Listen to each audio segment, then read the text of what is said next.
Continuamos este año con la serie ADN Altar. Y entonces estaban exponiendo cada uno de los diferentes pilares y fundamentos que sostienen la iglesia, que ha sido la visión de la iglesia. Y el día de hoy vamos a hablar sobre el tercer punto. Y si ustedes recordarán, Iglesia Altar está fundamentada y procura proyectar lo escrito en el libro de Hechos, capítulo 2, versículos, ¿se acuerdan? 42, excelente. Lo voy a leer para ustedes. Y dice, y perseveraban en la doctrina de los apóstoles, en la comunión unos con otros, en el partimiento del pan y en las oraciones. Los domingos anteriores se ha hablado sobre la doctrina de los apóstoles y en las oraciones. Una iglesia espiritual, una iglesia con teología. Y el día de hoy vamos a hablar en el tercer punto, que es el partimiento del pan. Una iglesia con liturgia. Y yo sé que esta palabra suena mística, suena curiosa, porque no la utilizamos comúnmente.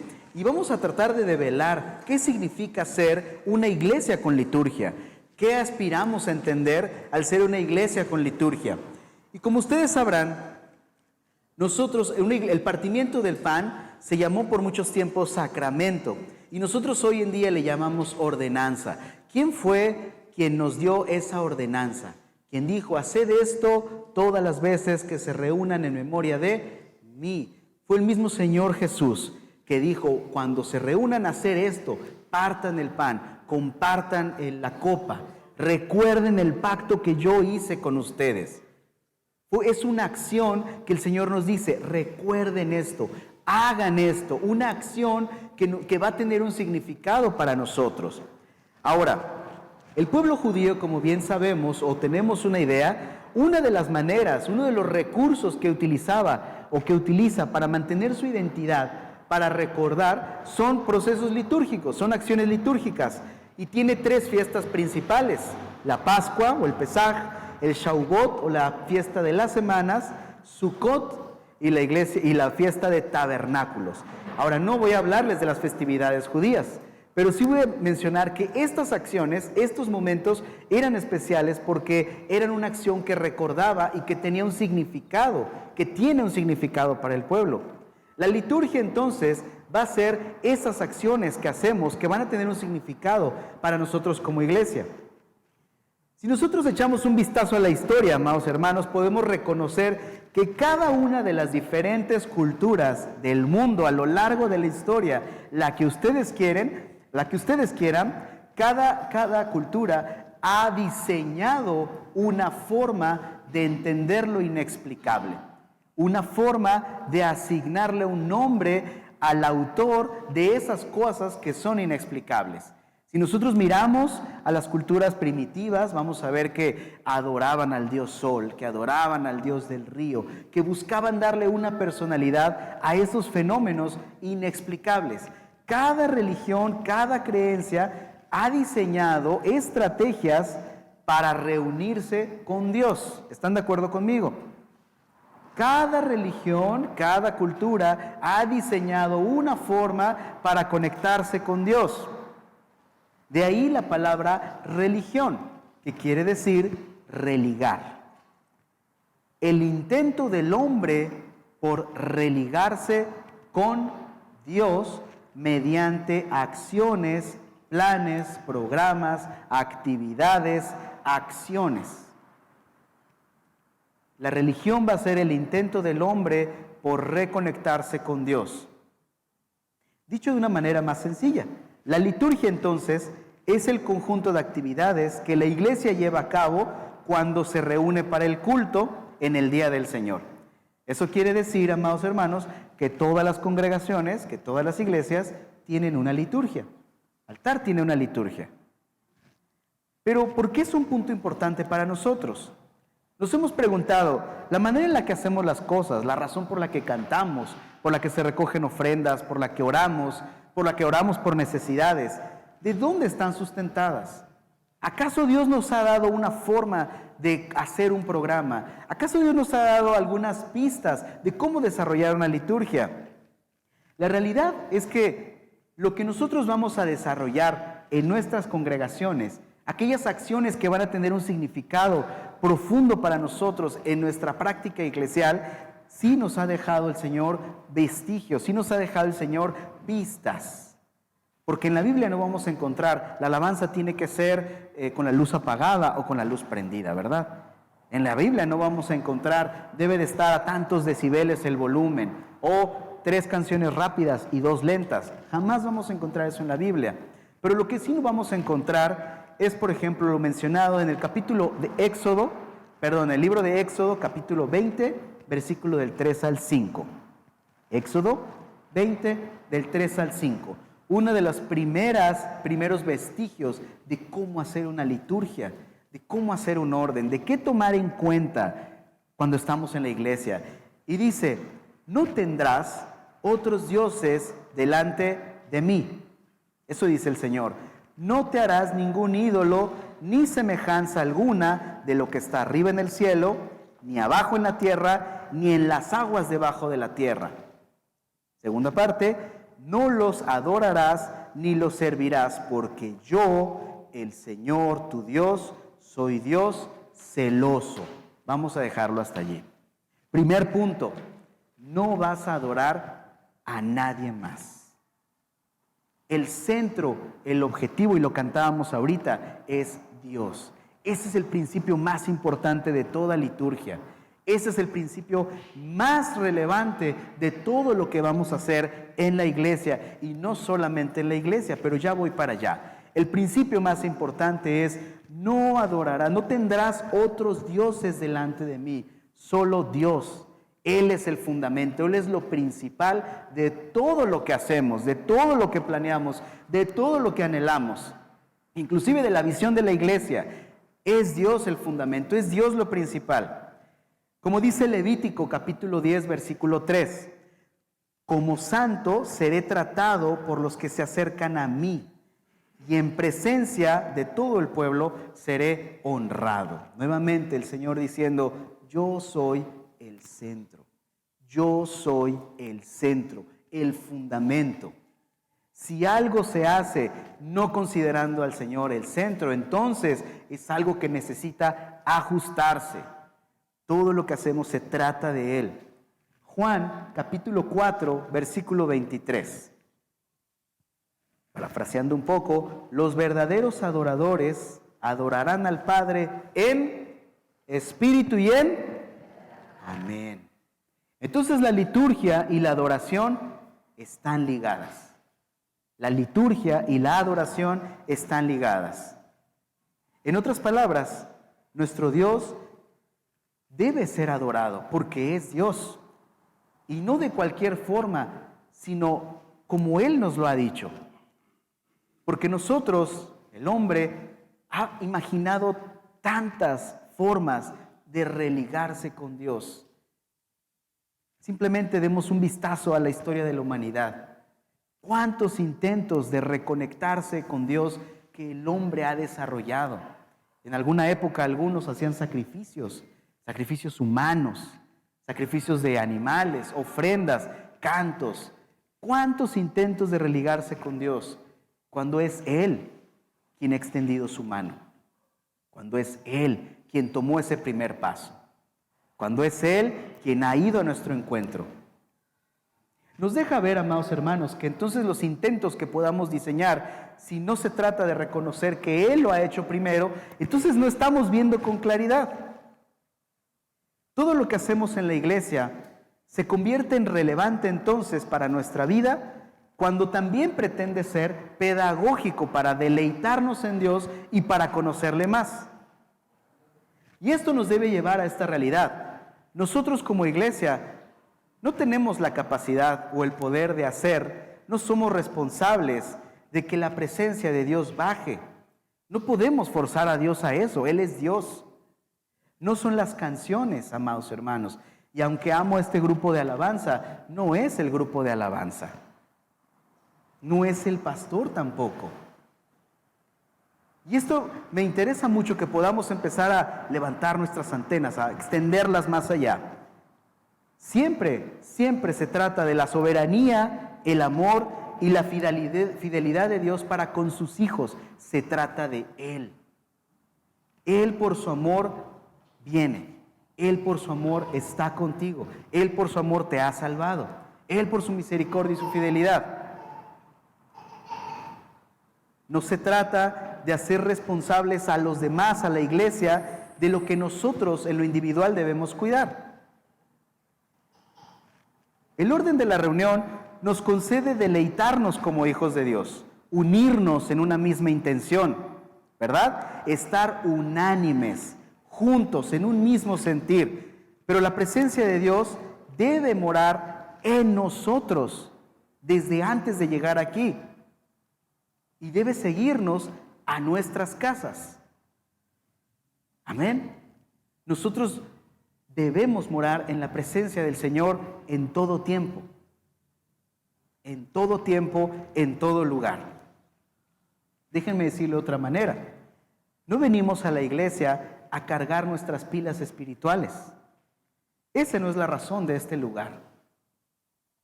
¿Qué está diciendo, hermano? Apágale el micrófono. No nos reunimos, amados hermanos, mutéenlo. No nos reunimos sola o únicamente porque queremos sentir bonito y decir sentí bonito, sentí la presencia de Dios. Debemos reconocer, conocer, saber que eso debemos experimentarlo y podemos experimentarlo en todo momento. En todo momento el Señor está dispuesto a hablar a tu vida, a llenarte, a mostrarte eso que no estás viendo en todo momento. Por eso la importancia de buscar a Dios todos los días, no solamente los domingos. ¿Cuándo es el día del Señor? Todos los días. ¿Cuándo es el día del Señor? Todos los días. ¿Cuándo podemos experimentar la presencia de Dios? Todos los días. ¿En qué horario? En todo el horario que sea. Amén. Amén. Gloria a Dios. Qué hermoso regalo. Entonces, amados hermanos, no nos reunimos para cargar nuestras pilas espirituales. Es que ando muy bajoneado y lo bueno es que ya va a ser domingo. Voy a llegar a la iglesia para cargarme. No, hermano, estás bajoneado, estás bajoneada, estás agüitado, como decimos acá. En ese momento, dice una canción, pelea como un guerrero y dobla tus rodillas. En ese momento, pelea como un valiente, como una valiente y dobla tus rodillas. En ese momento. No hace falta que sea miércoles, no hace falta que sea domingo. Todos los días, llenarnos de su palabra, que nuestra boca se llene de alabanza, que nuestros hogares estén llenos de alabanza, de la presencia de Dios. Nosotros entendemos que el reunirnos es para dar la gloria a Dios como un pueblo unido. Juntos cantarle, juntos decir gracias por lo que hiciste en la vida de mi hermano, Señor. Gracias por lo que hiciste en la vida de mi hermana. Nos reunimos para cantar, nos reunimos para fortalecer nuestra comunión, nos reunimos para que conozcas al hermano, para que conozcas a la hermana, nos reunimos para hacer comunión entre hermanos, koinonía. Nos reunimos para conocer el Señor y cómo obra a través de su pueblo. Nos reunimos para sentir el abrazo del Señor a través de tu hermano, a través de tu hermana. Llegamos a la reunión para eso, con la disposición, como dice el Salmo 122, yo me alegré con los que decían, a la casa de Jehová iremos. Yo me alegré cuando me encontré a mi hermano aquí en la entrada y dije, vamos juntos a alabar al Señor. Nuestros pies estuvieron dentro de tus puertas, oh Jerusalén. Versículo 3, Jerusalén que se ha edificado como una ciudad que está bien unida entre sí. Versículo 4, y allá subieron las tribus de Yah, conforme al testimonio dado a Israel. Amados hermanos, con alabanza, como dice Hechos capítulo 2, versículo 26. Por eso tengo el corazón lleno de gozo y la lengua de alabanza. Puedo vivir confiado. puedo vivir confiado. Esa es la intención de nuestro corazón cuando nos reunimos, con algo que dar. No solamente con algo que pedir, con algo que dar. Dice Deuteronomio 16:16, ninguno se presentará delante de Jehová con las manos vacías. Y antes de que pensemos, el hermano va a hablar de diezmos y ofrendas. Amados hermanos, el llegar con las manos vacías o no llegar con las manos vacías va mucho más allá de hablar de dinero. Dios no necesita el dinero, ni se siente más amado por nuestras ofrendas. Los únicos que somos bendecidos con la generosidad somos nosotros, porque es una evidencia que el Señor ha sido generoso contigo. De lo recibido de su mano, damos. No llegar con las manos vacías, se trata de llegar con unas manos llenas de alabanza, llenas de agradecimiento, una boca llena de agradecimiento.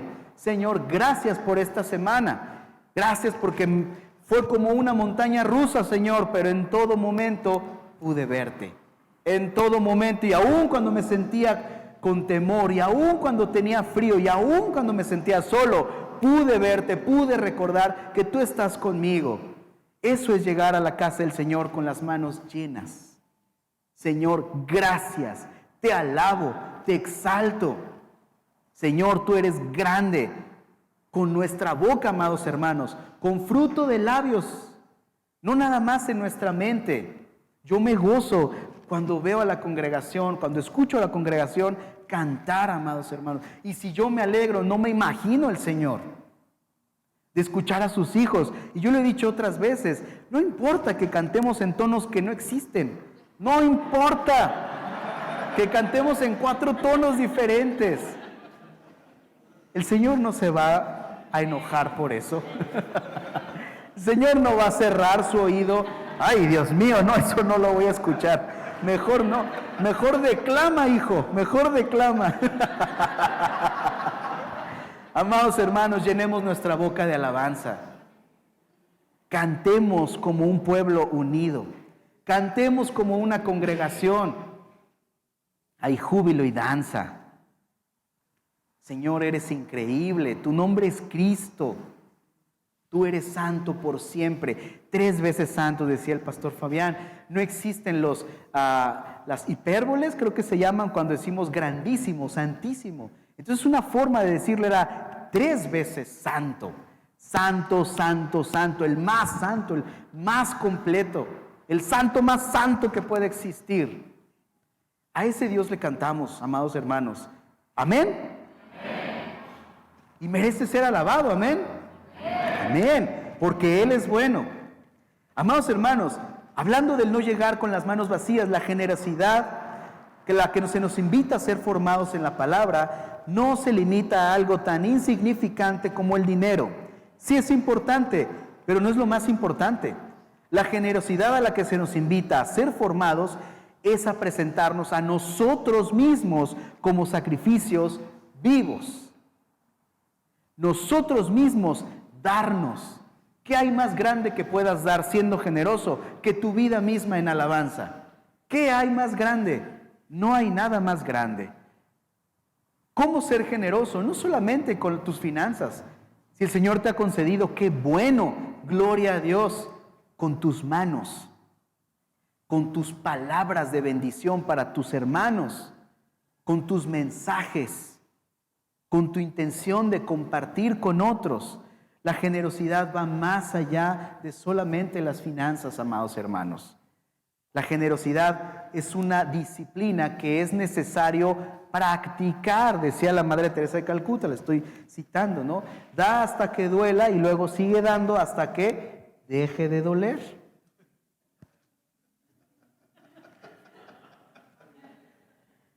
¿Por qué no escucho amén? Muy bien. Ahora, estamos en sintonía con esto, el darnos a nosotros mismos. Señor, no solo te entrego parte de lo que tú me has dado, me entrego a mí mismo. Quiero ser un sacrificio de alabanza a ti. Quiero ser un adorador. Quiero darte mi vida. Y eso nos lleva quiero mencionar el capítulo de Juan, capítulo 4, versículo 24, y dice, ya lo leímos, pero lo vuelvo a repetir, Dios es espíritu, y los que le adoran en espíritu y en verdad es necesario que adoren. Lo cierto aquí, amados hermanos, es que no solamente es el enfoque o la forma de cómo adorar, sino lo que hay detrás, el fondo de eso, lo que hay en lo más interno. Si nosotros recordamos este pasaje respecto a la adoración, los que le adoran tienen que adorar en espíritu y en verdad. Recordemos el pasaje en la palabra sobre a quién se le dice esto.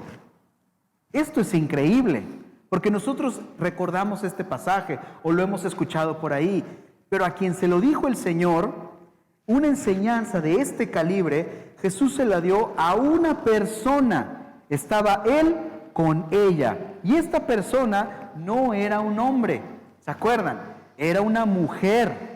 Y eso para el contexto de los judíos de por sí ya era escandaloso. Ningún hombre podía hablar con una mujer que no fuera su esposa, o más bien al revés, ninguna mujer podía hablar con cualquier hombre. Entonces, número uno, el primer paradigma que rompió el Señor a quien le dio esta revelación es que se la dio a una mujer. Número dos, no era una mujer judía, era una mujer samaritana. Y lo que hemos escuchado, que se ha hablado aquí, es que los judíos y los samaritanos eran como los que les van al América y los que le van al Chivas. Así. Había un abismo entre ellos, amados hermanos. ¿Ok? Había una separación que no podía ser consolidada ni política, ni social, y mucho menos religiosamente. Luchaban. ¿Dónde se tiene que adorar?, preguntaban. ¿Allá en el monte o en este otro monte? Porque se peleaban el lugar de adoración. Jesús le dice, llegará el tiempo donde no te vas a preocupar por un monte o por otro monte, donde te vas a adorar al Señor en espíritu y en verdad. Número uno, se lo dijo una mujer. Número dos, no era cualquier mujer, era samaritana, una enemiga de los judíos.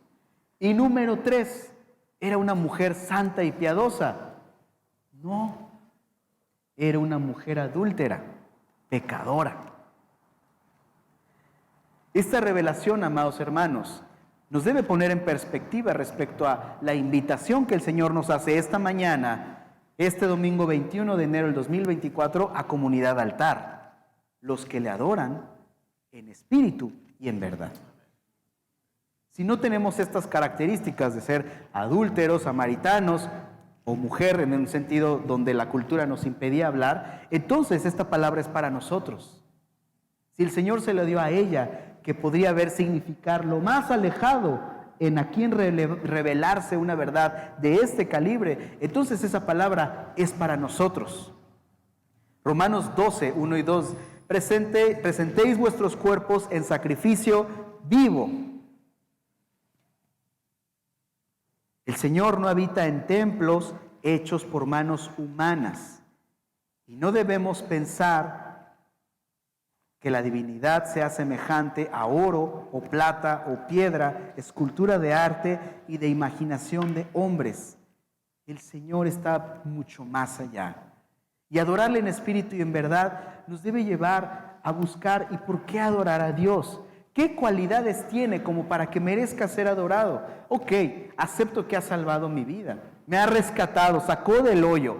Eso ya es suficiente. Pero nos invita también a adentrarnos en cuáles son los atributos del Señor. ¿En quién es? ¿Por qué es que la existencia humana sigue batallando, algunos con creer y otros con no creer? Algunos con decir, el Señor es mi luz y mi salvación y no lo voy a soltar, pase lo que pase. No importa lo que pase, yo no me voy a soltar del Señor. ¿Y por qué otros siguen luchando con esta idea de que si existe o no? Número uno, su santidad. Número dos, la eternidad de Dios. Cualidades que solo el Señor tiene. Su omnipotencia, Él todo lo puede. Su omnisciencia, todo lo sabe. Y aunque todo lo puede y todo lo sabe, nos ama. El hecho de que sea inmutable, que no cambie. El hecho de que sea omnipresente, que esté en todos lados. Históricamente, amados hermanos, la Reforma Protestante destacó la importancia históricamente, de la participación del corazón humano en la liturgia, en lo que se hace en la iglesia. ¿Por qué es importante no solamente lo que se hace, sino el corazón con el que se hace? No se trata solamente de cumplir el programa. Oramos, leemos, cantamos, aprendemos, nos saludamos y nos vamos. Ese no es el propósito. No nos reunimos para cumplir programas. No nos reunimos para eso, amados hermanos. El corazón del hombre, nuestro corazón dispuesto. Y de esa manera el Señor termina expresando su gloria en nosotros de manera individual y en su iglesia también. Y le conocemos como una comunidad. Adoración entonces es la respuesta que nosotros damos al contemplar al Señor, al reconocer que es digno de toda honra, que es digno de toda gloria, que Él está sobre todas las cosas, que Él nos invita a adorarle, aún teniendo la adoración de todos los ángeles, que Él nos invita a cantarle, aún teniendo la adoración de toda la creación, porque los primeros en ser edificados en la alabanza somos nosotros. Nuestra fe se afirma y se fortalece. Y nos permite cantar, como decía el profeta Habacuc, capítulo 3, aunque la higuera no florezca, ni haya frutos en las vides, aunque falle la cosecha del olivo y los campos no produzcan alimentos, aunque en el aprisco no haya ovejas, ni ganado alguno en los establos, aún así yo me regocijaré en el Señor, me alegraré en Dios, mi libertador. Amén. ¿En qué contexto lo está diciendo Habacuc? Teniendo a los babilonios a punto de llegar para acabar con todo. Pero esa es otra historia. Que el Señor nos conceda estas palabras, amados hermanos. Porque finalmente, al final de todo, si somos muy objetivos, lo único que tenemos en esta vida es al Señor. Lo único que no va a cambiar, lo único que no nos va a fallar, lo único que no nos va a soltar es el Señor. Todo lo demás puede cambiar. Solo Él es incambiable. Solo Él. Por eso nos referimos a Dios como esa roca firme que no va a cambiar y que no va a ser movida. Amén. La adoración tiene que ser esa respuesta de reconocer quién es Dios. Y nosotros podemos pensar cómo sería no adorar entonces. ¿Cómo sería no estar en sintonía con construir una liturgia? Amados hermanos, nosotros conocemos la historia de Caín y Abel. Y muchas veces podemos caer en el riesgo de hacer una ofrenda al Señor como Caín.